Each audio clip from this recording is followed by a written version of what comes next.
Oi pessoal, chegamos agora ao último trabalho do Hércules, em que ele vai ter que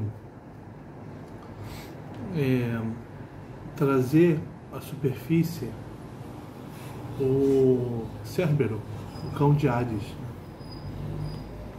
Vamos ler aqui no nosso dicionário de consulta rápida sobre o Cérbero.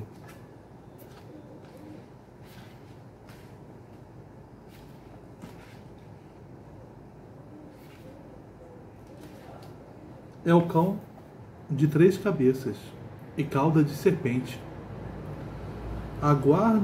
Guarda a entrada do inferno. Euristeu enviou Heracles ao Hades para arrastar o monstro até a superfície da terra. Heracles se iniciou nos mistérios de Eleusis e foi. Hades lhe deu permissão para fazer a tarefa, contanto que vencesse Cérbero de mãos limpas. Heracles lutou com ele apenas com a força dos braços, e o levou meio sufocado até o palácio de Euristeu, que, apavorado, ordenou que o levasse de volta às regiões infernais. O Euristeu não aguentou. Cérbero era filho de Equidna e de Tífon, irmão de Ortus, o cão do Gerião, também irmão da Hidra de Lerna e do leão de Nemeia. Os mistérios de Eleusis, nos quais o Hércules teve que se iniciar, eram rituais realizados na cidade de Eleusis, perto de Atenas, em que se ritualizava o rapto e o retorno de Perséfone, o envio dela para o Hades, e o retorno dela para a Terra. Aí o Hércules, então, vamos ver, isso deve aparecer na história, essa iniciação dele nesses mistérios. Vamos lá. Hércules e Cérbero. Hércules já realizara 11 grandes trabalhos, saindo plenamente vitorioso. Estava agora incumbido do último e o mais difícil. Tinha de descer ao sombrio reino de Hades e trazer de lá o famoso Cérbero. Que é esse reino? Quis saber Pedrinho. E o mensageiro de Palas explicou. É o reino subterrâneo para onde vão as sombras dos mortos. À entrada está Cérbero, o horrível mastim de 3 cabeças e cauda de dragão, 3 cabeças diferentes. A missão de Cérbero é impedir que os heróis penetrem nos domínios de Hades.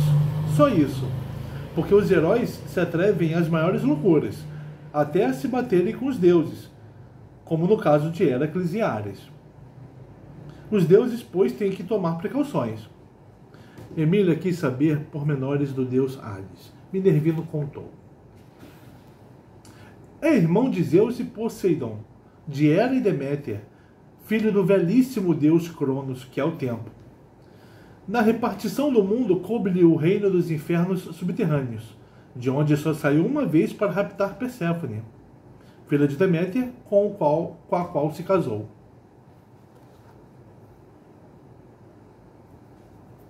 Está aí uma coisa que não compreendo, disse Pedrinho. Como é que a filha de uma deusa do Olimpo se conforma em deixar a beleza do céu para ir morar na feiura do inferno? Maior mau gosto nunca vi. É que ela não foi morar lá por gosto.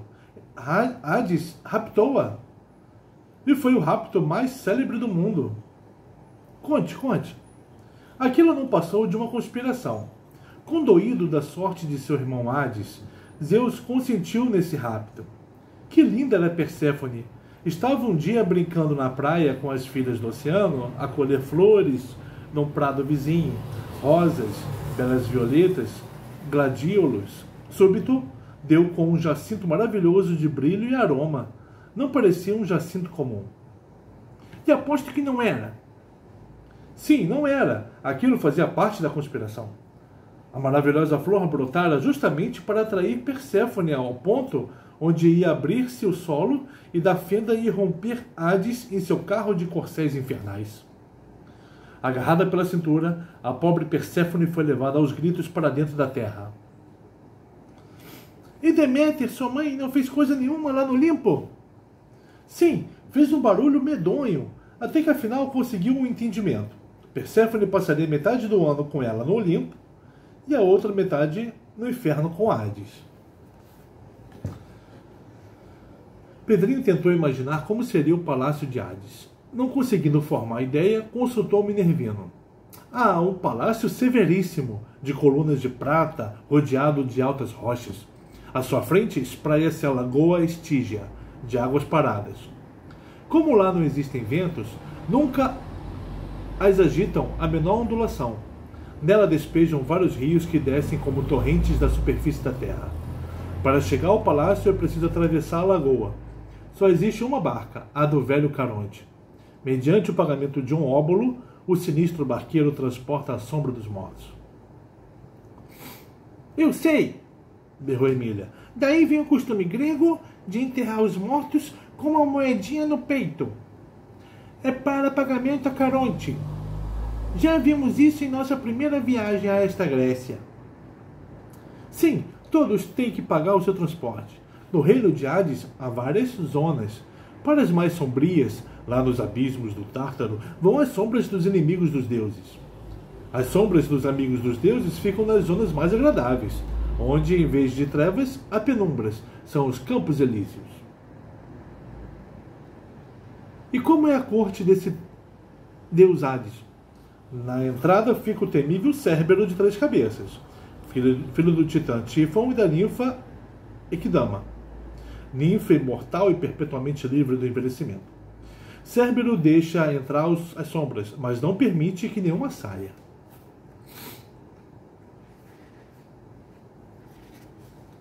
Depois, há os 3 juízes que julgam os mortos e os mandam para esta ou aquela zona: Radamanto, Minos e Éaco. Um arrepio perpassou pelo corpinho de Emília. Viu-se lá, diante dos 3 severíssimos juízes, interpelada a respeito dos insultos que andou lançando contra Zeus e Hera. Minervino continuou. Depois de Hades e sua esposa Perséfone, vêm as divindades infernais menores. Em primeiro lugar, as Queres ou as Moiras, que são gênios da morte e da vingança, perseguem todos os culpados, sejam homens ou deuses, e não descansam antes de castigá-los. As Queres são negras de dentes alvíssimos e olhos ferozes, sanguinárias e implacáveis. Atiram-se sobre os que caem nas lutas, arrancam-lhes a alma e lá se vão com elas para o reino de Hades. Olha aqui as Queres. As Queres ou as Moiras?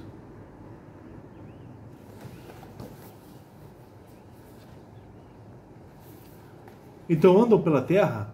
Sim, mas invisíveis para os vivos. São as matadoras dos homens. Andam pela terra matando gente para lhes arrancar a alma.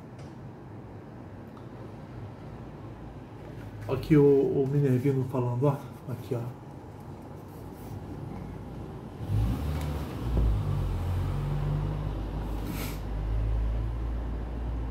Bom, então isso é o que lá no mundo moderno nós chamamos morte, observou Pedrinho. Aqui são verdadeiras cachorras de caça, caçadoras de almas. E que mais há lá? As árpias, continuou Minervino. Na verdade essas são as árpias, né? Não são as Queres, não. Porque são aves com cabeça de mulher, certo? As árpias, continuou Minervino, são aves com cabeça de mulher, asas e garras. Também andam pelo mundo caçando gente para abastecer de sombras o reino de Hades. E há as Eríneas, ou Eumênides, que do mesmo modo que as árpias, são demônios de asas com cabelos de serpente.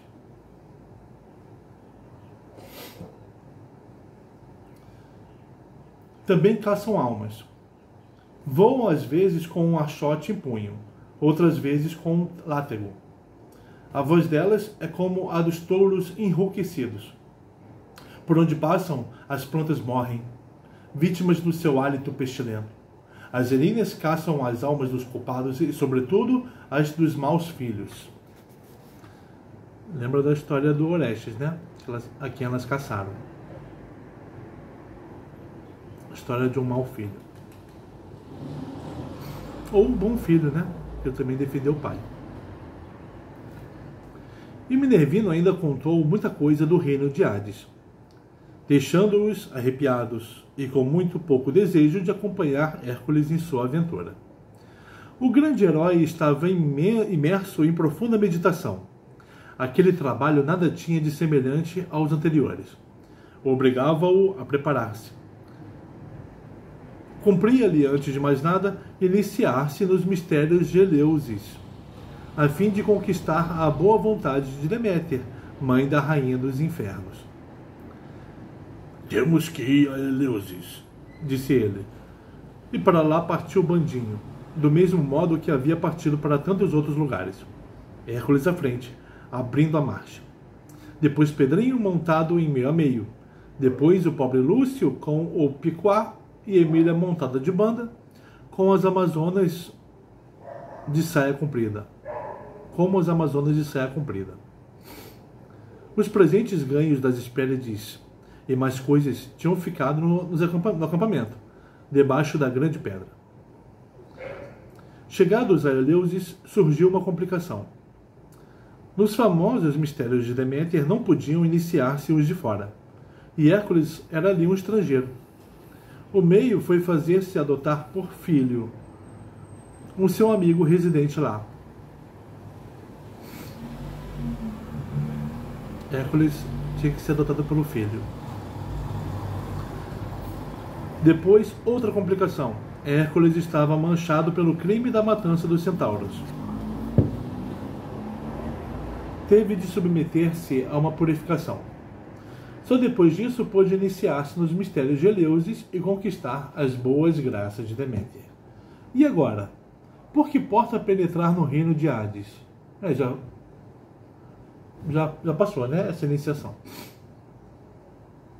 Hades tinha diversas portas. Uma, o rio Aqueronte, que em vez de despejar no mar, despejava-se em um pantanoso lago de exalações pestilentas, perto da cidade de Éfira. Era esse lago uma das bocas do inferno. Outra boca era uma fenda no cabo Tenaro, na Lacônia. Hércules escolheu esta última. Bom, o herói ia penetrar no Hades, mas seus companheiros. Seria absurdo levá-los também. Hércules deu as suas razões e ordenou que ficassem por ali à espera. Pedrinho respirou. Se havia uma coisa no mundo que não desejasse fazer, era aquilo: penetrar no inferno. Mas com grande surpresa de todos, Emília disse: "Pois eu vou. Não posso abandonar Lelé justamente na sua aventura mais perigosa. Quem sabe se não vai precisar de mim por lá." O herói comoveu-se com tamanha dedicação. Seus olhos umedeceram-se. E mais ainda quando o Sabuguinho declarou: "E eu também. Dona Benta me recomendou que não largasse da Emília." Hércules ainda tentou demover os dois pequeninotes de um passo tão perigoso. Não conseguiu. Quando Emília encasquetava uma ideia, era à toa. Não havia no mundo que a demovesse. E Hércules, Emília e o Visconde desceram pela fenda que dava nos campos fronteiros à Lagoa Estígia.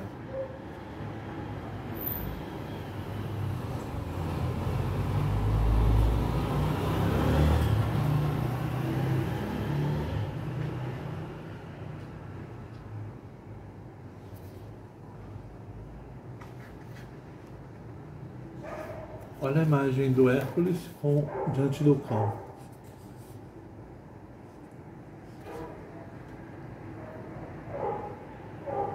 O rabinho dele aqui tá normal, né?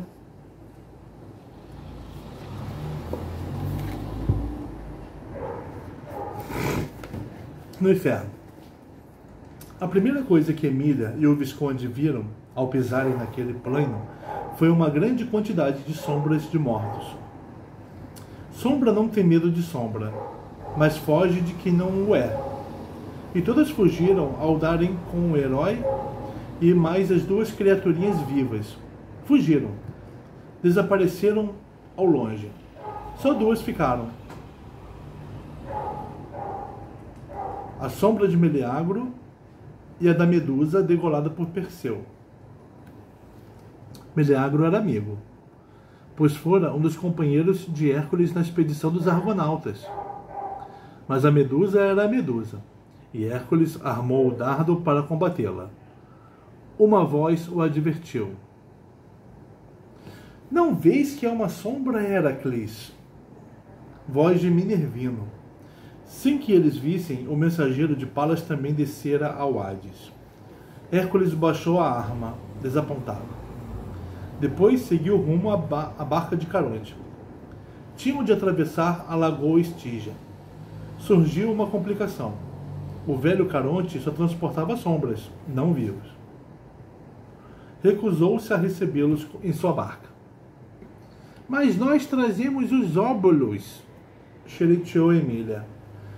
Caronte baixou os olhos para aquele pelotinho de gente e até se assustou. E mais ainda quando deu com o sabuguinho de Cartola. De Cartola e falante, pois o Visconde também meteu o bedelho.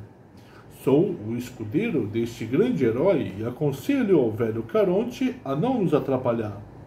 Meu amo já se desempenhou nas mais temerosas incumbências do rei Euristeu, e não será um velho barqueiro quem lhe irá barrar o passo. O espanto de Caronte não tinha limites. Hércules, que estava disposto a agir com prudência, olhou para Emília. Que fazer, herdadeira? Emília aplicou o faz de conta. Faz de conta que somos sombras. Mal disse isso e já o rosto de Caronte demudou. Enfitou-os de novo com maior atenção e por fim disse: Perdoe-me. Pareceu-me a princípio que eram seres vivos. Agora vejo que são sombras. E estendeu a mão para receber os óbulos. Hércules não se lembrara deste detalhe. Não havia trazido óbulo nenhum. Nem a Emília, nem o Visconde. Quem salvou a situação foi Minervino. Tirou do bolso 4 óbulos e apresentou-os ao velho. Pagou para ele. Emília interveio. Esperem! São 3 óbulos só. O Visconde não paga porque não é gente. A Emília é gente, né? Caronte não compreendeu. Mas Emília explicou tão bem a sabuguice do Visconde que o velho se deu por convencido. Vá lá, 3 óbulos. E recebeu-os da mão do mensageiro de Palas. Emília enfiou no bolso o 4, para o seu museuzinho. A barca de Caronte atravessou a lagoa. Todos saltaram do outro lado. Começava ali a mansão de Hades. Atrás do palácio aqui ficava a porta do inferno, com o cão de 3 cabeças de guarda. Era um pátio imenso, cheio de sombras, e com vários vivos que de um modo ou de outro tinham atravessado a lagoa e lá estavam prisioneiros. Olhe quem está cá! Berrou Emília apontando Hércules. Hércules olhou. Era Teseu. Mas encadeado, como o titã no Cáucaso. Hércules dirigiu-se ao grande herói e perguntou como viera parar ali. Teseu contou a sua estranha aventura. Ele e Pírilo, seu companheiro, tinham imaginado a mais tremenda de todas as aventuras. Desceram ao Hades para raptar Helena e também Perséfone, a esposa de Hades. Vê se pode.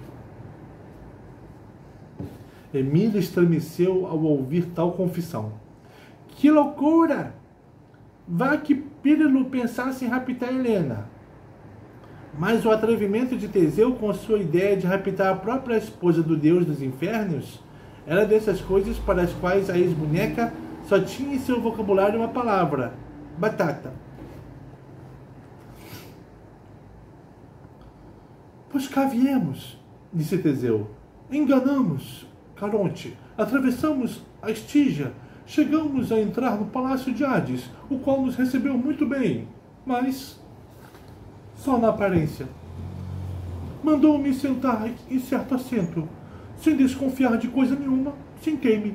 E imediatamente senti minhas carnes aderidas àquele assento, debaixo do qual saíram serpentes que se enlearam em meu corpo. Mesmo assim consegui escapar. Fui, porém, agarrado e encadeado aqui a esta pedra. Hércules não respeitava cadeias de bronze. Fez com as que prendiam o herói da Ática o mesmo que com as do Titã lá no Cáucaso. Despedaçou-as com um empuxão violento. Estava livre o grande Teseu. Obrigado, Hércules. Vamos agora libertar o meu companheiro. Mas na voz de libertar Pírilo, tudo mudou. A terra foi sacudida de um violento terremoto. Era sinal de que os altíssimos deuses se opunham à libertação do audacioso maluco que planejara o rapto de Perséfone. Não convém insistir, cochichou Minervino ao ouvido do herói. O crime de Pírilo é grande. É dos que os deuses supremos jamais perdoam. E Hércules desistiu da ideia. Lá deixou Pírilo entregue à sua infeliz sorte. Aqui eles entrando, ó. Saindo da lagoa, né? Carontezinho lá atrás. O palácio na frente.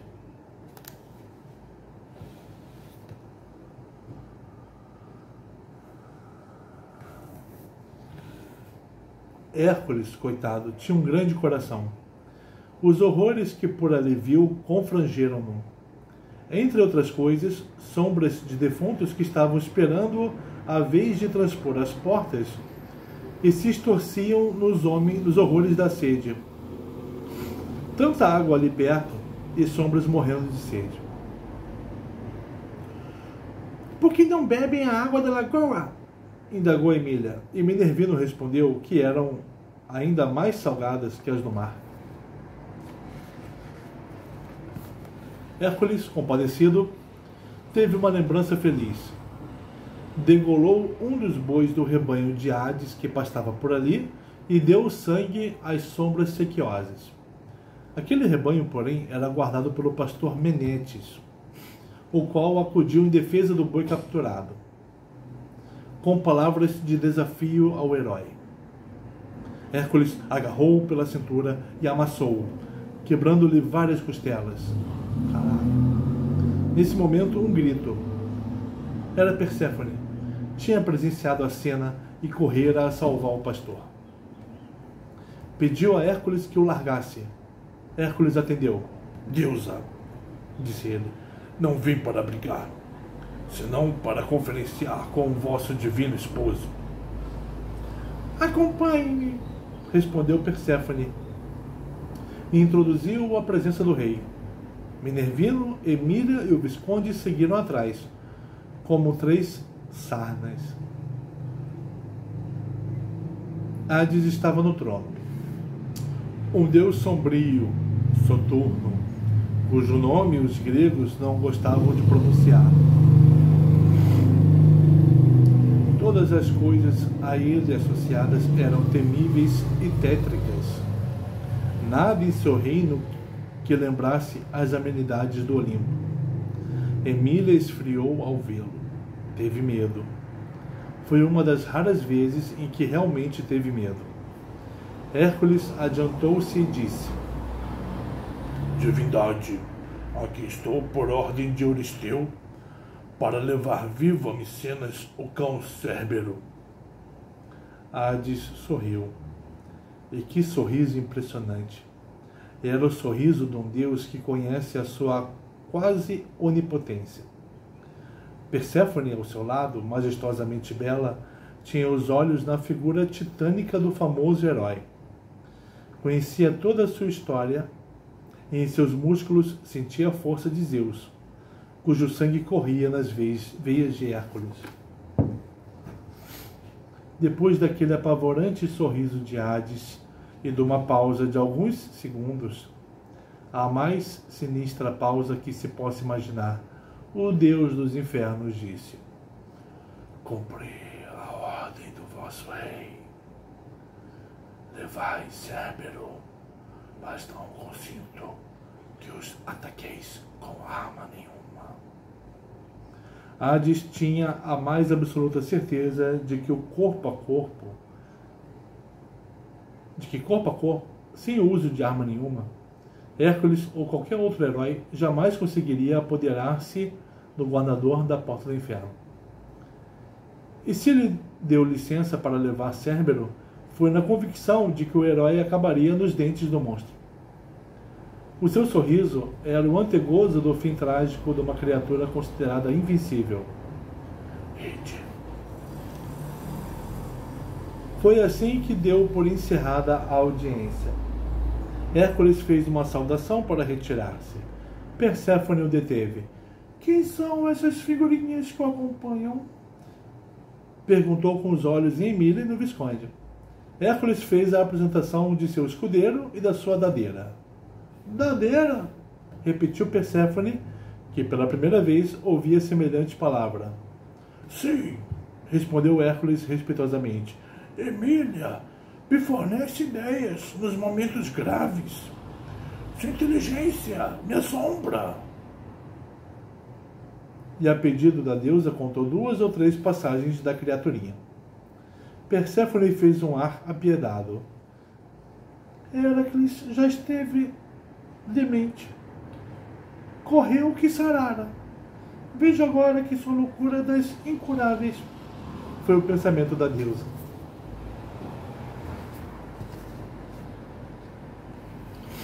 O herói retirou-se acompanhado das sardas. Dirigiu-se para a porta do inferno. Lá está ele! Berrou Emília. Ele sim. Cérbero. Lá estava a porta da mansão das sombras, o horrendo mastim de 3 cabeças.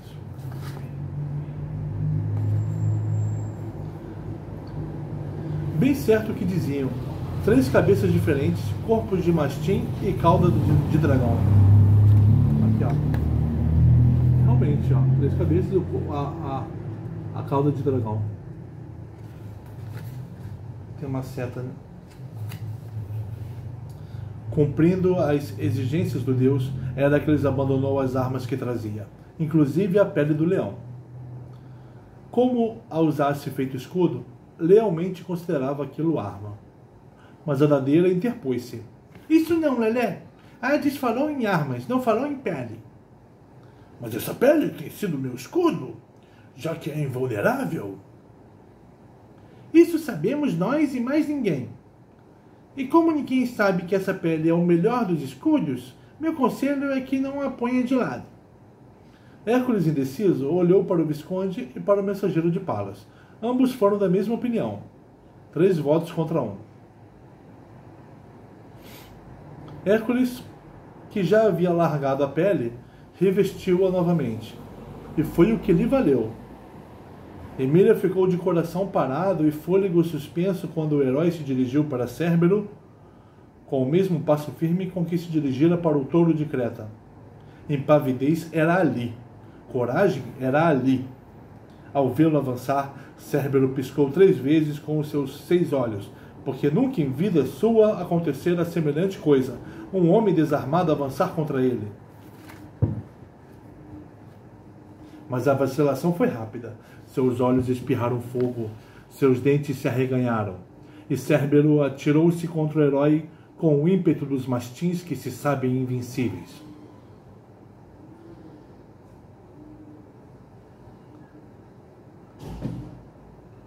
O herói desviou-se do bote e agarrou por 2 pescoços, um braço em redor de cada um. Mas o terceiro pescoço de Cérbero não teve braço que o agarrasse. E com aquela cabeça livre, o canzarrão atacou. Ferrou uma dentada no ombro do herói, que o teria liquidado se não fosse a pele invulnerável. Nela se quebraram metade dos dentes da boca atacante. Que luta tremenda foi! O jeito de Hércules era um só: matar uma das cabeças agarradas para libertar um braço. E com esse braço, agarrar o pescoço da cabeça atacante. O herói tinha ordem para levar a Micenas o cão vivo, mas Euristeu não falara em levá-lo com as 3 cabeças vivas. Num esforço gigantesco, Hércules torceu um dos pescoços agarrados. Depois que viu a respectiva cabeça morta, com os olhos esbugalhados e a língua pendente, desembaraçou o braço e colheu o pescoço da cabeça livre. Estava terminada a luta. Cérbero molhou o corpo. Sua cauda de dragão aplastou-se no solo. Minervino, que para ali viera por ordem de Palas e tudo previra, aproximou-se com uma corda ajeitada em forma de focinheira. Hércules enfiou-a num dos focinhos do mastim. Depois ajeitou outra focinheira no outro focinho. O terceiro dispensava esse cuidado. Era o focinho da cabeça morta. Pronto.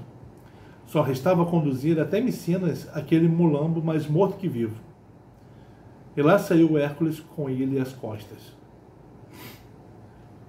Quando Hades viu o herói passar pela frente do palácio com Cérbero às costas, quase morreu de paixão. Pulou do trono para lançar contra ele todas as fúrias infernais. Perséfone o deteve. Olha o desenho.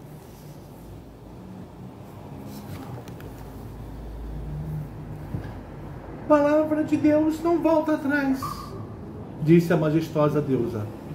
Fui testemunha de que o autorizasse a capturar Cérbero se o atacasse sem armas. E Heracles não usou arma nenhuma. Hades caiu em si e voltou para o trono, a remorder-se de ódio impotente. Estava preso à sua própria palavra. Quando Caronte viu reaparecer o herói com o cão às costas, seguido das 3 sarnas, teve um colapso. Caiu sem sentidos no fundo da barca. Minervino tomou-lhe o remo e fez a travessia. Minutos depois estavam todos na superfície da terra, onde se juntaram aos companheiros. Pedrinho arregalou os olhos no maior assombro. Depois fez bico. Ele, um heróizinho tão promissor, havia estragado a sua carreira. Havia ficado na rabada. Um momento de medo o fizera permanecer na segurança da terra superficial, enquanto Emília e o Visconde ousavam a imensa proeza de penetrar na mansão de Hades. Então, Emília? Perguntou ele, muito desconchavado. E ela, toda importante? Pois é, fomos lá e salvamos Teseu, e conversamos com Hades e Perséfone, e liquidamos com a prosa de Cérbero. Nossa aventura vai ser a mais célebre de todas nos anais das grandes façanhas do mundo. Eu... Tentou Pedrinho desculpar-se. Você pichoteou, Pedrinho, e vai ficar de cara à banda por toda a vida. Teve ocasião de fazer uma coisa que nenhum menino moderno jamais fez nem fará, e perdeu-a. Agora é chorar na cama. Pedrinho não se conteve, chorou ali mesmo. E agora, Lelé? Perguntou Emília. Vai levar esse monstro às costas até Micenas? Bobagem! Cachorro é ali na focinheira e puxado por uma corda. Hércules viu que era mesmo. Largou o Cérbero no chão. Estava vivo, mas de corpo mole como os lutadores nocautes. Minervino obteve mais corda e, improvisando 2 coleiras, passou-as pelos 2 pescoços. O terceiro ficou sem coleira porque pertencia à cabeça morta. Eu puxo, disse Pedrinho. E foi o seu triste consolo naquele trabalho de Hércules, puxar pela corda o monstruoso mastim derrotado. Desapontamento do rei. Quando iam se aproximando de Micenas, Pedrinho voltou-se para Hércules e gritou: Ando com uma ideia, amigo. Entrarmos na cidade todos juntos, assim em procissão? Por quê? Perguntou o herói lá atrás. Para a despedida. Meu palpite é que Euristeu não vai nos dar nenhum outro trabalho. Hércules sorriu. Você não o conhece, oficial. Ele já me impôs 12 trabalhos e imporá outros e outros, sempre com a esperança de que um dia eu fracasse. E não tem culpa, coitado. Não passa de um instrumento de Hera. Não tem culpa, mas bem que podia ser mais delicado, Lelé. Interveio Emília. O modo como trata você, todo importante, como quem tem o Olimpo na barriga, me deixa tinindo de raiva. Uma ideia lhe passou pela cabecinha. Vingar-se de Euristeu. Imediatamente lhe acudiu o meio.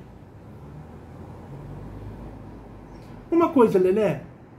Por que não havemos de entrar todos juntos no palácio de Euristeu? Estou com vontade de conhecer aquilo lá por dentro. Era mentira. Não estava querendo conhecer coisa nenhuma, e sim dizer uma boa nas forças do Antipatia. Hércules objetou. Achou inconveniente a entrada em massa no salão de audiências do rei. Mas Emília insistiu e destruiu completamente a objeção do herói com vários argumentos batatais. Hércules cedeu. Pois não seja essa a dúvida. Entraremos todos juntos no palácio do Euristeu. Chegados a Micenas, não se dirigiram ao camping como de costume. Foram penetrando na cidade com a maior sem cerimônia. O fato de passarem com Cérbero pelas ruas... Cérbero! Cérbero! Cérbero! O tremendíssimo e terribilíssimo mastim infernal! Parecia-lhes a coisa mais natural do mundo. E para a maior assombro dos povos, vinha Cérbero, Cérbero, o tremebundo Cérbero, puxado pelo cabresto. E puxado por quem? Por um menino. Aquilo era até a profanação. Um verdadeiro fim da Grécia heróica. A multidão começou a juntar-se. Todo mundo acudia às janelas e portas para ver a passagem do cortejo. As ruas encheram-se. Formou-se logo o clássico acompanhamento de procissão. Centenas de criaturas sem serviço e toda a molecada formaram um magote atrás deles. Súbito, uma voz da multidão gritou: É ela, a feiticeirinha que virou nossos filhos em coisas! Temos de agarrá-la e entregá-la à justiça! Emília tremeu lá em cima de Lúcio, mas reagiu de pronto e, voltando-se para Hércules, lá atrás, gritou com voz ressentida: Lelé, olha aqui um cara de coruja me ameaçando! Hércules fechou o sobrecinho e olhou para a janela de onde havia saído a voz. A voz engoliu em seco, emudeceu. O olhar de Hércules parecia o olhar da medusa, petrificava as pessoas. Chegaram de frente ao palácio de Euristeu e foram entrando. Os guardas, assustadíssimos com a visão de Cérbero, jogaram as armas e sumiram-se. O grupo foi varando, atravessando corredores e salas até chegar ao salão das audiências. Lá estava Euristeu no trono, com Eumolpo, o xereta, ao lado. Ao ver surgir aquele monstro de 3 cabeças, seguro pela corda do menino montado em centauro, e depois um asno com uma feiticeirinha em cima, e mais um milho de cartola no picuá, e lá no fim o invencível Hércules. Euristeu desmaiou. A cena fora muito imprevista e muito forte para os seus reais nervos. Eumolpo, a tremer de medo, abanava o amo, borrifava-lhe água no rosto. O desmaio de Euristeu foi curto. Seus olhos abriram-se. Emília, então, que estava com o discurso preparado, lascou: Senhor rei, aqui estamos de novo e para nunca mais. Chega de trabalhos. Não somos servos da gleba. E Lelé é mais que um herói. É um semideus maior e melhor que muitos deuses lá no Olimpo. Tem um coração que só eu sei. Por isso não quero que ele continue executando trabalhos perigosíssimos, inventados por esse cara de coruja que está aí todo treme-treme. Não quero e não quero, viu? 12 trabalhos já. Boa conta, 1 dúzia. Além disso, Dona Benta está ansiando pela nossa volta, coitada. O grande Hércules vem comunicar ao pequeno Euristeu que vai soltar neste salão o bicho encomendado e partir para longes terras. Tenho dito. O discurso de Emília achatou Euristeu como se fosse uma sola de sapato. Viram-no olhar para Eumopo como quem pede socorro. Mas Eumopo perdera até a voz de medo. Pedrinho então soltou Cérbero ali na sala e fincou a espora em meio a meio, sinal de retirada. O asno de ouro rodou nos pés, e Emília ainda espichou um palminho de língua para o estarrecido soberano. Hércules também girou nos calcanhares e lá se foram todos. Na sala do trono só ficaram os três. Cérbero, a olhar para aqueles dois homens com expressão de quem já não entende coisa nenhuma deste mundo, e Euristeu e Eumopo, agarrados um ao outro de medo do monstro. Mas quando Hércules e seus companheiros alcançaram a rua, deram com um grupo de autoridades locais. A mais graduada de todas deteve o asno e disse apontando para Emília: "Em nome da lei, está presa." "Omessa, por quê?" "Por crime de feitiçaria. Seu processo está concluído. Em dia deste ano, lá na margem do Ribeirão, a acusada virou em objeto de uso caseiro 19 meninos desta cidade." Hércules, que tinha se aproximado para ver o que era, quis espalhar a justiça. Mas Visconde ergueu-se lá no picuá e falou: Nada de violência, Hércules. Se até os deuses do Olimpo encerram suas brigas com entendimento, como no rapto de Perséfone, por que nós, mortais, não fazemos o mesmo? Na qualidade de advogado e defensor perpétuo de Emília, proponho o arquivamento do processo em troca da desvirada dos meninos de Micenas. Ninguém entendeu. Os juízes e xerifes entreolharam-se com caras de asno. O Visconde explicou: Sim, do mesmo modo como a acusada virou os meninos em objetos, poderá agora virar os objetos em meninos. Desse modo, devolvendo-os à forma primitiva. Os juízes e xerifes entreolharam-se de novo. E como na multidão estivessem os pais e mães dos 19 meninos, uma grita se levantou: Sim, sim, ela que desvire nossos filhos e suma-se destas plagas. Estava lavrada pelo povo a decisão do processo. Com a restituição dos meninos, ficava o dito por não dito. Emília enrugou a testa. Depois sorriu. Com incrível rapidez, havia formulado e resolvido um problema. Qual problema? Este. De que modo uma varinha de condão já só com 10 viradas pode desvirar 19 meninos virados em objetos? Sim, porque se ela gastara 19 viradas para virá-los, tinha agora de gastar outras tantas para desvirá-los. Aqui a multidão contra Emília.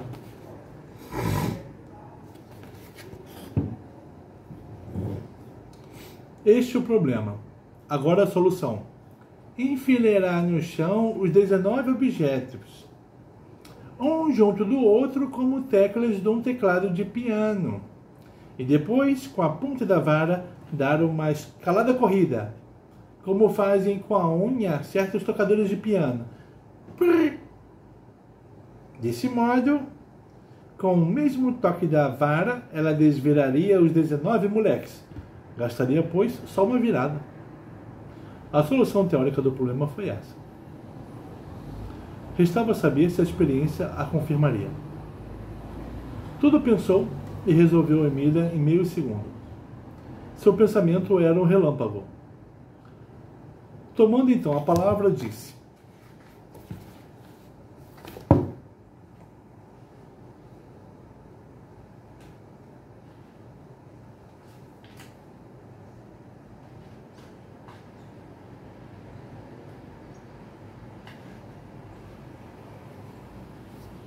Senhores, prontifico-me a fazer aqui na praça deste palácio O que o Visconde de Sabugosa propôs? E os pais dos meninos querem. A varinha de condão de Medéia está naquela canastra. Pedrinho veio descer o picuá e despejá-lo do Visconde e da canastra. Emília abriu-a, tirou a vara e em seguida, entre suspiros, foi atirando os 19 objetos contidos com as 19 viradas. O canivete, os 19 objetos obtidos com as 19 viradas. O canivete, tesourinha, a faca de ponta, o rolinho de esparadrapo, etc. Ao tirar o rolinho, Emília pensou: já me utilizei de um pedaço. Será que o menino vai aparecer com falta de orelha ou nariz? Depois de tirá-los todos, colocou-os no chão da rua em forma de teclado de piano, um coladinho ao outro. Restava só correr por cima deles a ponta da vara e pronto. Mas Emília, sem certeza de que seu processo de escala corrida fosse dar certo, pensou para adiante, como fazem os jogadores de xadrez, e tomou certas disposições que no momento ninguém entendeu. Pedrinho, disse ela, monte e fique firme meio a meio. Lúcio, mantenha-se aqui bem perto de mim. Você, Visconde, monte já. E finalmente, voltando-se para Hércules, erga-me em seus braços, Lelé. Tenho um particular a dizer no ouvido. O herói ergueu-a. O particular de Emília era o seguinte: vou dar uma varada em escala corrida sobre aquele teclado de objetos, mas não posso garantir que esta ideia dê bom resultado. Se der, muito bem. Os meninos reaparecerão e está tudo acabado. Se não der, eu tenho de os desvirar um por um, cada qual com uma varada. Ora, só tenho na vara 10 viradas. Ficam, pois, 9 meninos sem desvirada. E como é? A justiça que me agarra, me prende e me ordena. Para evitar isso, é que estou tomando essas disposições estratégicas. Corra a vara. Deu certo? Muito bem. Não deu certo? Ah, você desce a marreta neste povo. Espalhe os juízes e xerifes, enquanto nós nos botamos no maior galope rumo ao acampamento. Lá arrumamos tudo num ápice, cheiramos o pim e adeus, Elad. Se isso acontecer, é possível que não nos vejamos mais, Lelé. E quero despedir-me aqui mesmo. E dê um beijo na face. Largue-me no chão agora.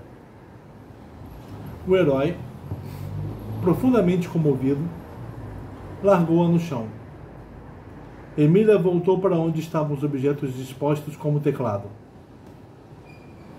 Tomou a vara e disse para o povo: atenção! Vou correr a vara por sobre estes 19 objetos para o reaparecimento dos 19 meninos. O reaparecimento se realizará meio minuto depois do toque. A espertíssima criatura sabia muito bem que tanto as viradas como as desviradas eram instantâneas, mas inventou a história do meio minuto para ganhar tempo. Se a coisa falhasse, enquanto os micenianos estivessem esperando passar meio minuto, eles fincavam um pé no mundo e pronto. Emília correu os olhos nos seus companheiros para verificar se todos estavam a postos. E só então riscou a escala, cada correspondendo a um objeto.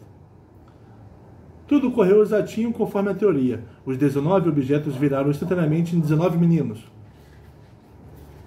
Que festa foi! 19 pais e 19 mães lançaram-se aos 19 meninos reaparecidos e abraçaram-nos com os olhos rasos de lágrimas. Todos já haviam perdido a esperança de rever os coitadinhos. Emília, de mãos na cintura, gozava a cena. Que triunfo seu!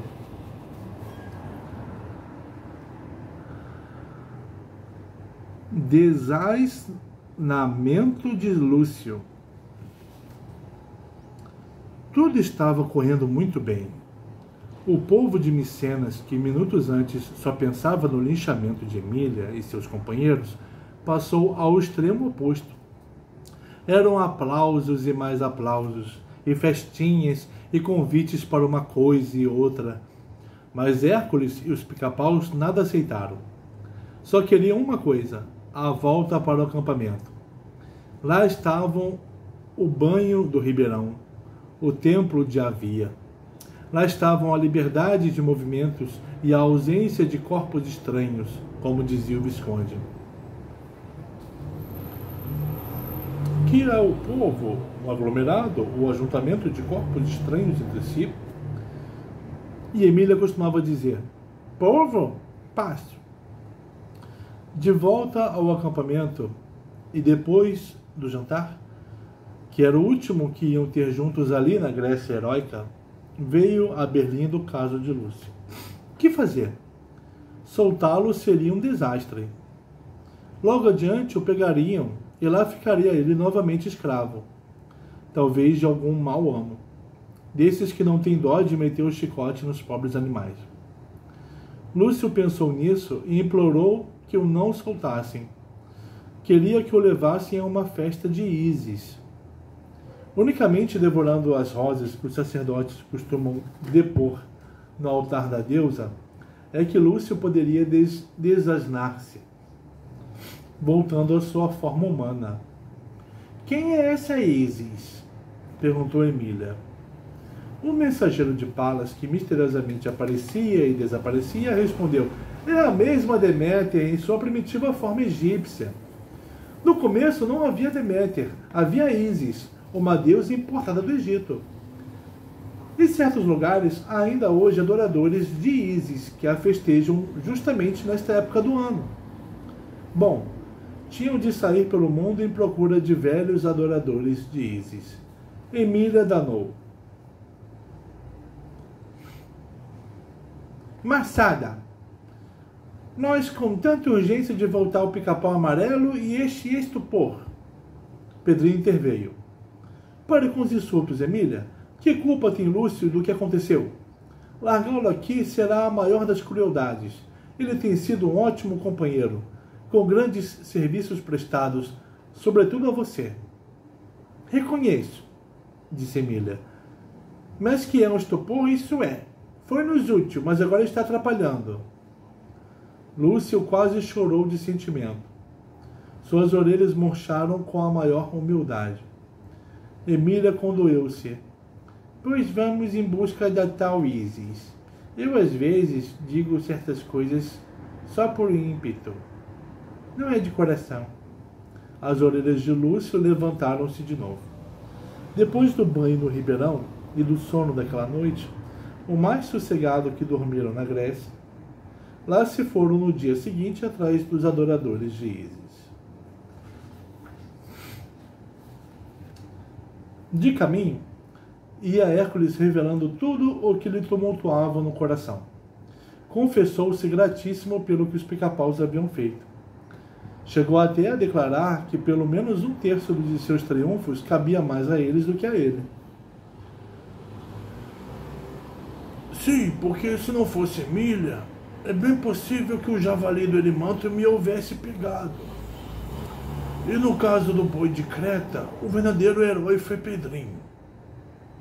E o Visconde também, acrescentou Emília. Não se esqueça da argola. Hércules concordou. Sim, todos três me ajudaram muito. Todos três revelaram grande inteligência, fazendo-me compreender que se a força é uma grande coisa, a inteligência é a força das forças. Vem daí a minha ideia sobre educação. Quando Hércules se punha a desenvolver a sua ideia sobre educação, os 3 pica-pauzinhos bocejavam.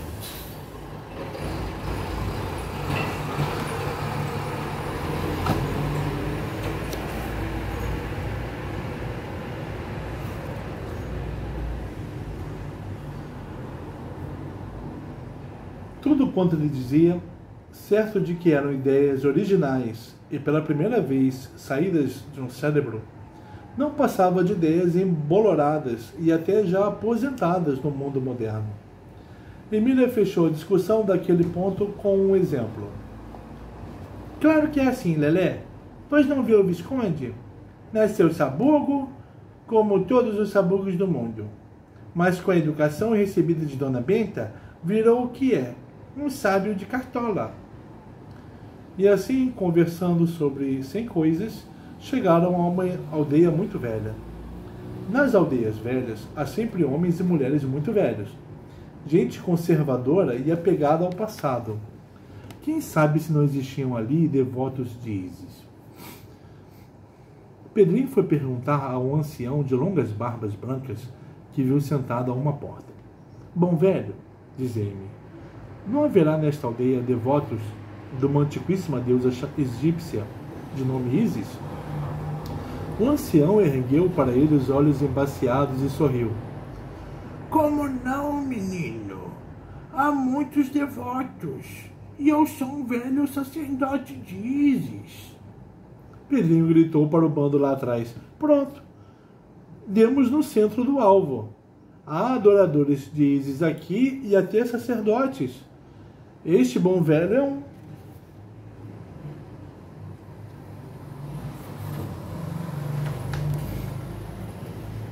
Todos se aproximaram do sacerdote e o atropelaram com perguntas e mais perguntas. E quando se realizam as festas de Ísis? Justamente hoje à tarde.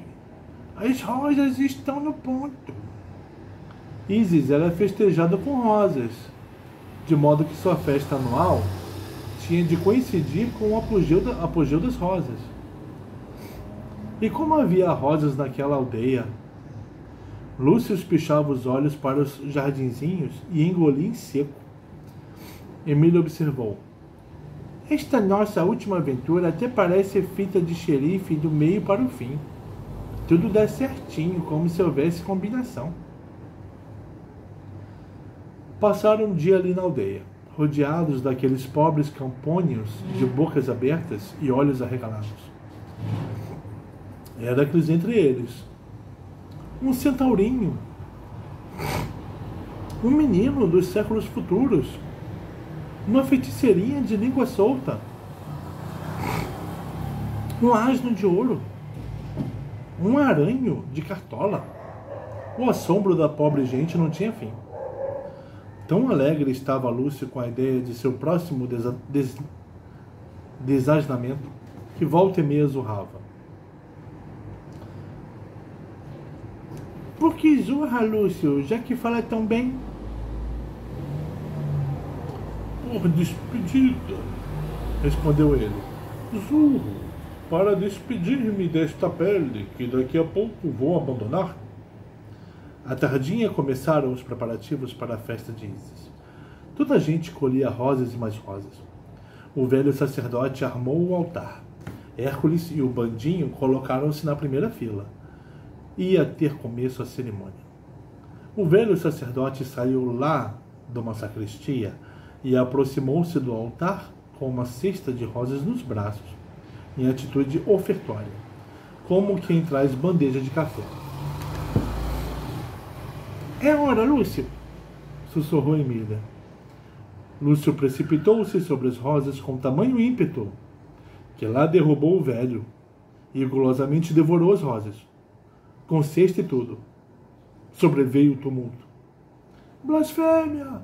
Blasfêmia! E muitos fiéis se lançaram de porretes e impunham contra o irreverente. Iam desancá-lo, iam massacrá-lo, iam linchá-lo. Mas, que é do asno? Misteriosamente desaparecera. Procura que procura, nada, nada de asno. Muita gente esfregou os olhos como quem diz: estarei sonhando. O velho sacerdote levantou-se tonto e... Que é das minhas rosas? Nem asno, nem rosas. Em vez disso, um moço estranho a conversar com a pequena feiticeira. Que bonito você é, Lúcio, dizia ela. Vira de costas, quero ver. Vá até ali e volte. Sim, um rapagão. É de Atenas?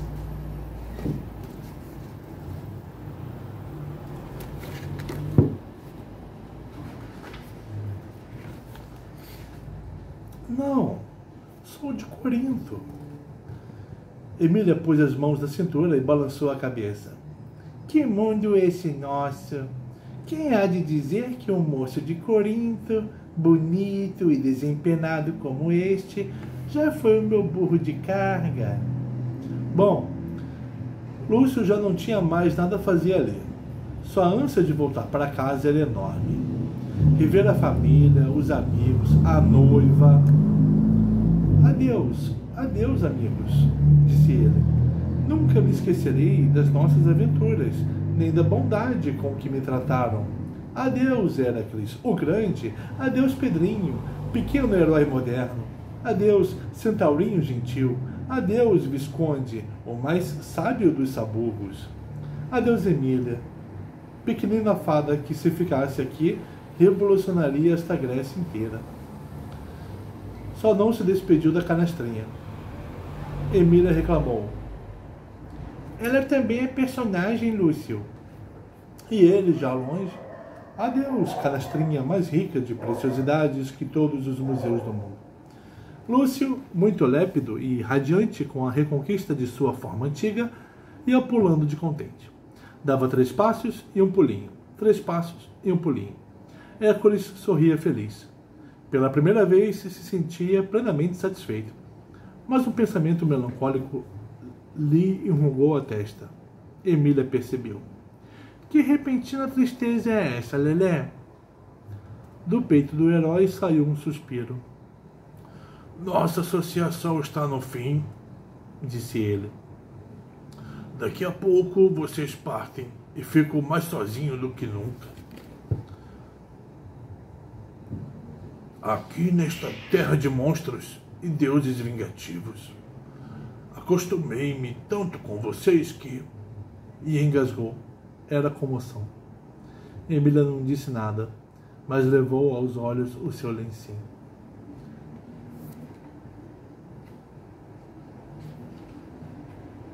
Belerofonte. Depois da partida de Lúcio, deram começo aos arranjos para a viagem. Que fazer das coisas ali do acampamento? Deixar de pé o templo de Havia para que os moleques de Micenas viessem profaná-lo? Nunca! Deixar fincados os espeques com as esculturas dos trabalhos de Hércules? Não! Emília veio com uma lembrança. Podemos demolir o templo, arrancar as estacas e fazer uma grande fogueira em honra a Palas. Feliz ideia! Exclamou uma voz conhecida. Emília olhou. Era Minervino. Ou aparece e desaparece. Estava ali de novo. Bem-vindo do Olimpo? Sim, acabo de estar com Palas. Minha deusa mostra-se encantadíssima com você, Emília. Anda a contar histórias da feiticeirinha a todas as deusas do Olimpo. E Hera? Ela está cada vez mais rabugenta e furiosa. Tem feito 1000 queixas ao seu divino esposo. Mas Deus dá lá sua risadinha e é só. Ele conhece a esposa que tem. Os 12 trabalhos que por meio de Euristeu ela impôs a Hércules resultaram em 12 derrotas. Ela já não sabe o que inventar. E vai enfurecer-se ainda mais com essa fogueira que vocês vão acender em honra a Palas. Pois que se enfureça, berrou Emília. Já passei essa deusa. É o mesmo que não existir. E mudando de assunto. Como é o seu verdadeiro nome, Minervino? Isso de Minervino foi invenção minha. De onde veio a ideia? De Minerva, que vai ser o futuro nome de Palas em Roma. Quem falou isso foi o Visconde. De Minerva, que vai ser o futuro nome de Palas em Roma, como explicou o Visconde. Todos esses deuses vão mudar de terra. Seu verdadeiro nome qual é? Belerofonte. Emília arregalou os olhos no maior dos assombros. Belerofonte? Aquele herói que nos apareceu lá no sítio montado no Pégaso? Isso mesmo. O espanto de Emília continuava. Mas a cara, o ar, os modos de Belerofonte não lembram você, Minervine. É que, como mensageiro de Palas, mudo de aspecto conforme as circunstâncias. Emília duvidou. Seria Belerofonte mesmo? E para caçá-lo, perguntou. Então diga, qual o outro herói que estava lá naquele tempo, o vestido de lata? Dom Quixote de la Mancha. Foi como vocês me apresentaram. Tinha um escudeiro gorducho, muito comilão, Sancho Pança, creio. Emília encantou-se.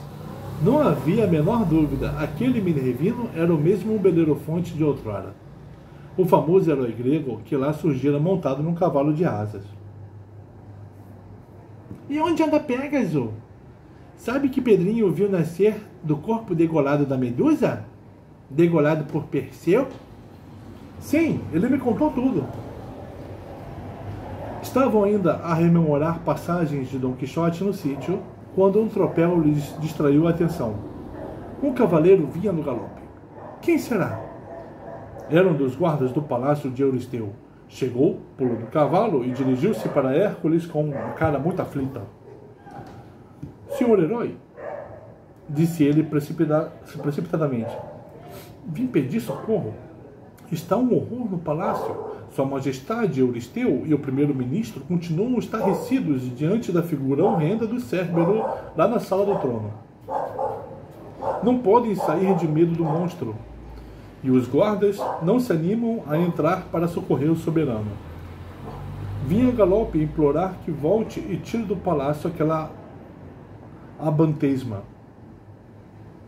Hércules riu-se com ar de dó. Medo de Cérbero! Exclamou. Mas Cérbero não é mais Cérbero, o antigo e terrível guardião do reino de Hades. Não passa de sombra do que foi. Está vencido, destruído por dentro.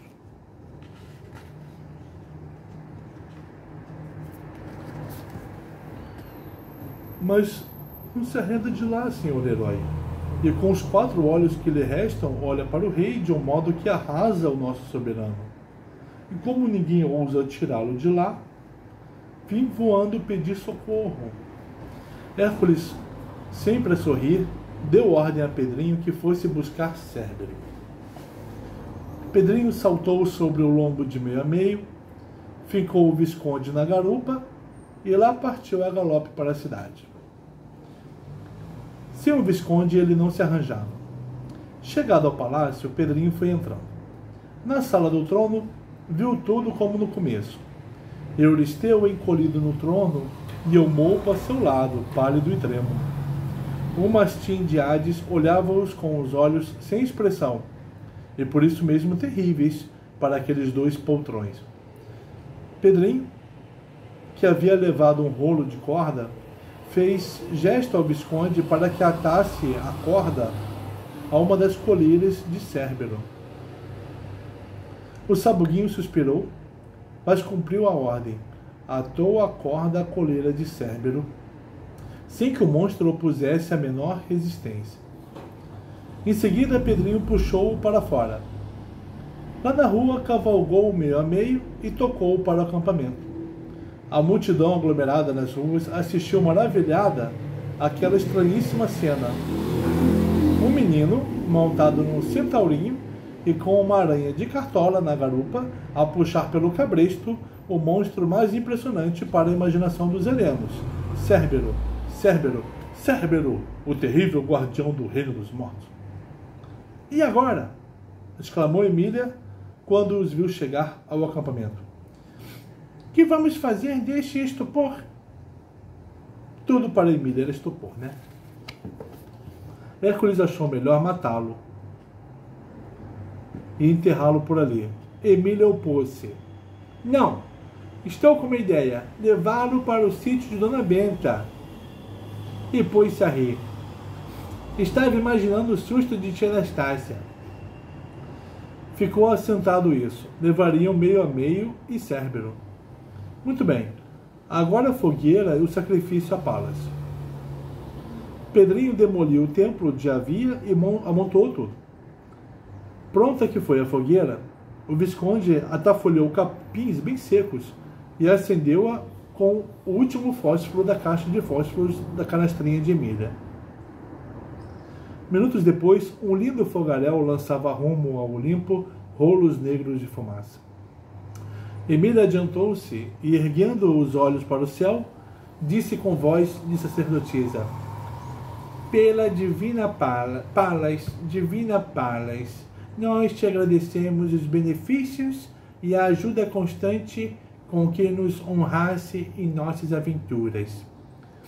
Tu és a deusa mais bela e boazinha de todas. Não andas a perseguir os grandes heróis, como uma tal que eu conheço. Peço-te que apareça um dia lá em casa para regalo e glória de Dona Benta e Narizinho. O teu mensageiro Belerofonte sabe onde é.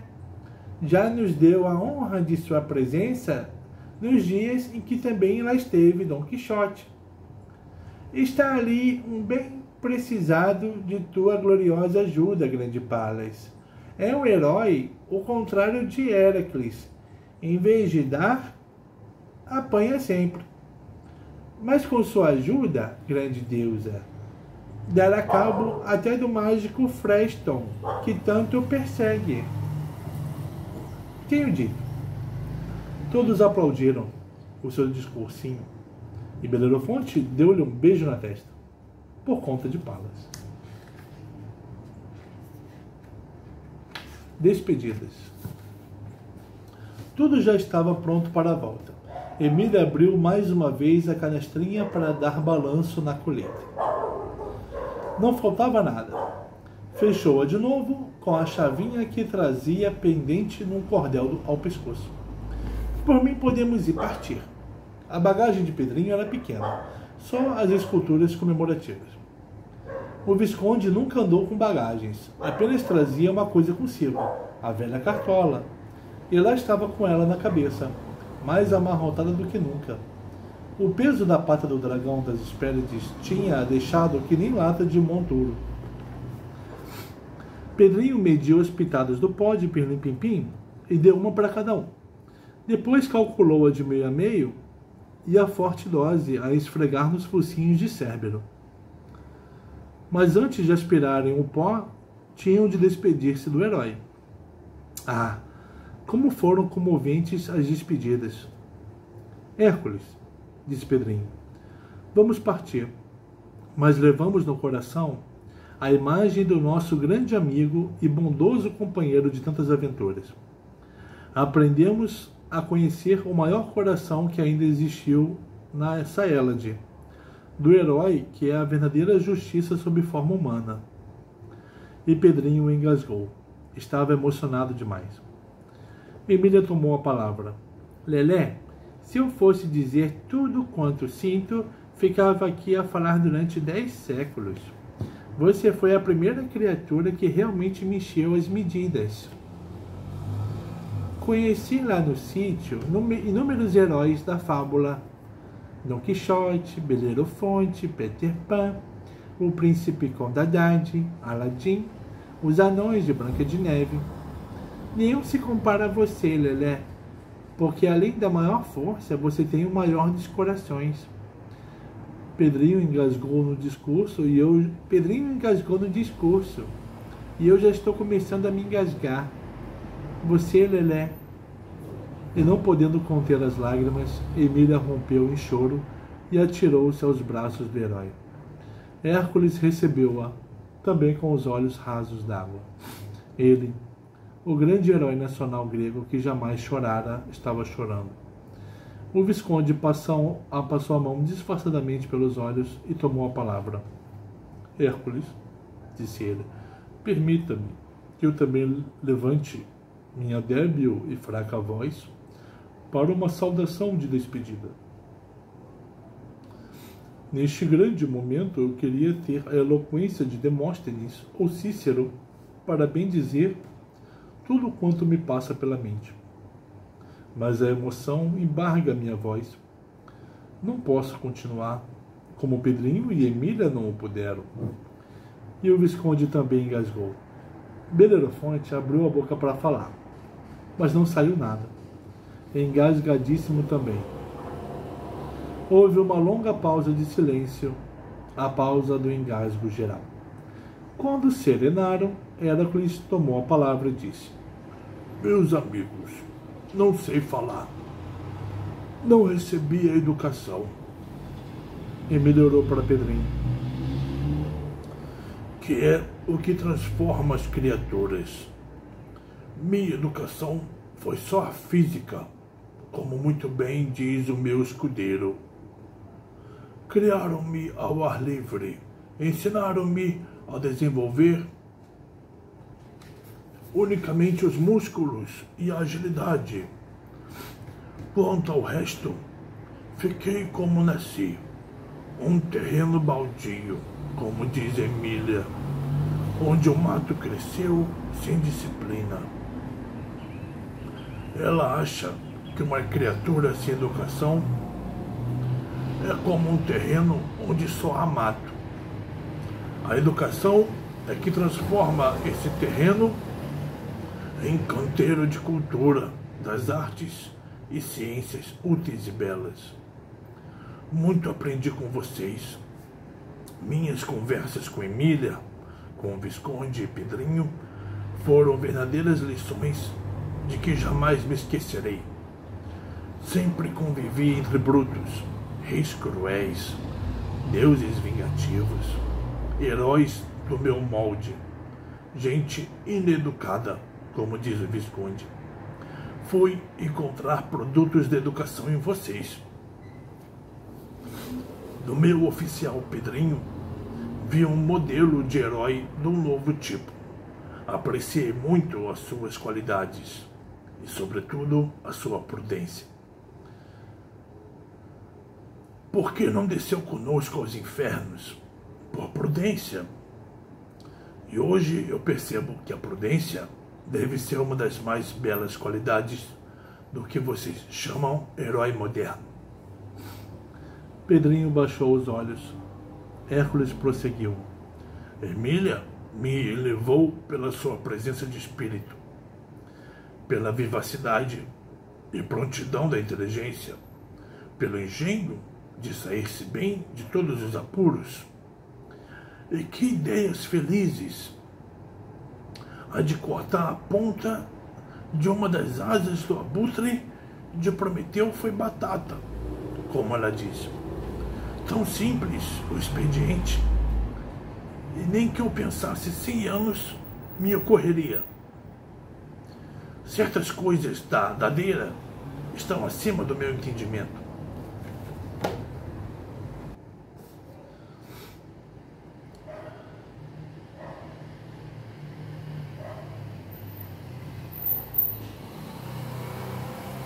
O faz de conta, por exemplo, penso e penso nisso e não entendo.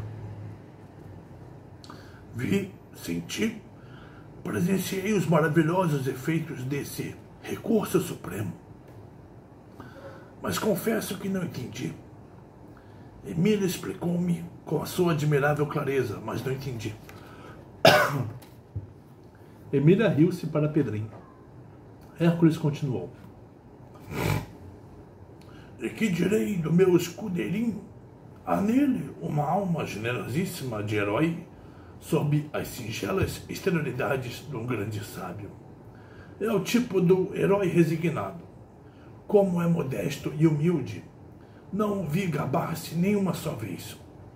Executa as incumbências mais perigosas sem um só protesto. Isso não, berrou Emília. Bem que ele suspira. Sim, suspira apenas. Haverá nada mais eloquente que a humildade do suspiro? Em situações em que o comum das criaturas se debate, protesta, grita, ele suspira com toda a discrição. Tenho em meus ouvidos todos os seus suspirinhos. Quando recebeu ordem de levar o anzol escado ao abutre de Prometeu, quando teve de pegar a argola do laço na aventura do touro de Creta. Quando foi deitar ópio na água do dragão de 100 cabeças. Foi o único do nosso grupo que sofreu desastre, pois quebrou a perna. E quem o viu lamuriar-se, queixar-se? Ele não sente dor, disse Emília. É sabugo. Nós é que não sentimos a dor dos outros, respondeu Hércules. Se o Visconde é um ser vivo, claro que tem de sentir dor. Quando, na chegada, Pedrinho me propôs o Visconde para escudeiro, ri-me, como era natural. Julguei que fosse brincadeira. Hoje, duvido que qualquer outro escudeiro me ajudasse tanto. Posso até afirmar que um ou dois dos meus trabalhos chegaram a feliz termo graças à sua discreta e oportuna atuação. O Visconde, de cabeça baixa, ouvia modestamente os louvores do herói. Hércules ainda disse muita coisa elogiosa sobre seus companheiros. Depois ia voltando ao assunto educação.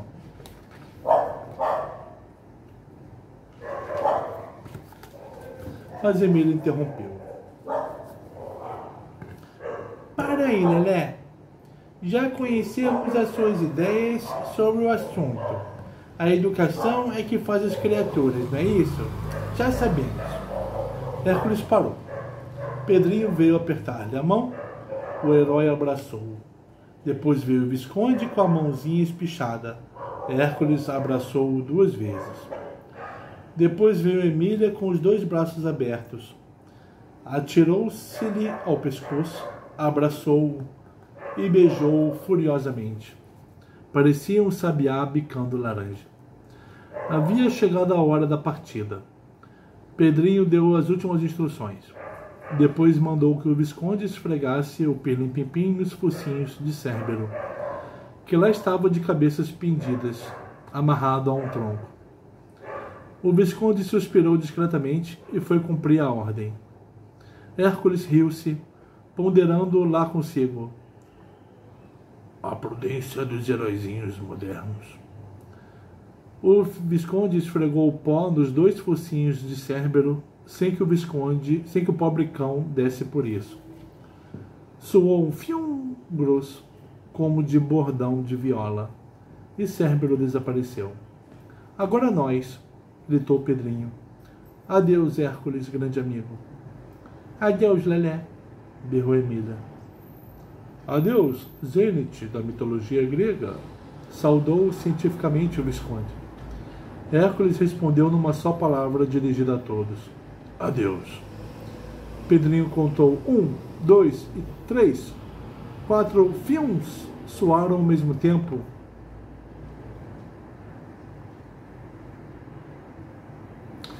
E os 4 companheiros de Hércules sumiram-se como por encanto. O herói ainda ficou ali por longo tempo, sentado a uma pedra junto à fogueira do sacrifício a Palas. E como até Belerofonte houvesse desaparecido, não teve com quem desabafar. Depois levantou-se e lá seguiu de cabeça baixa para a cidade de Corinto. Ia em procura de Lúcio para conversar sobre os pica-pauzinhos. Era um meio de matar as saudades.